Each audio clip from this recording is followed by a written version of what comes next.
आजच्या आंतरराष्ट्रीय घडामोडींवर एक नजर टाकूया। राष्ट्रपती अनुरा कुमारा दिवसानायके यांच्या आघाडीच्या एनपीपीने श्रीलंकेच्या संसदीय निवडणुकीत विजय मिळवलाय।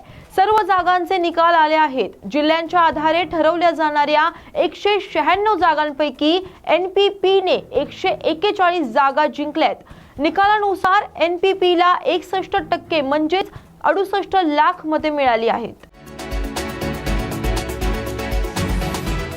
इस्रायलने सीरियावर पुन्हा एकदा मोठा हल्ला केलाय। या हल्ल्यात 5 जणांचा मृत्यू झाल्याची माहिती समोर आली आहे, तर 16 जण जखमी झाले आहेत। इस्रायलने या हल्ल्यानंतर म्हटलंय की त्यांनी इस्लामिक जिहाद संघटनेच्या तळांना लक्ष्य केलं होतं। लंडनमध्ये राहणाऱ्या पाकिस्तानी वंशाच्या ब्रिटिश टॅक्सी चालकानं आपल्या मुलीला बेदम मारहाण केली। उरफान शरीफ असं आरोपी वडिलाचं नाव आहे। लंडनमध्ये झालेल्या खटल्यादरम्यान उरफानने खुनाच्या गुन्ह्याची कबुली दिली। त्याच्यावर आपली 10 वर्षांची मुलगी साराची हत्या केल्याचा आरोप होता।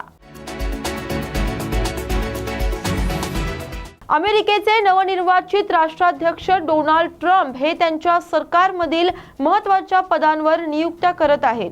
ट्रम्प यांनी रॉबर्ट एफ केनेडी ज्युनियर यांची अमेरिकेचे पुढील आरोग्य सचिव म्हणून नियुक्ती केली आहे।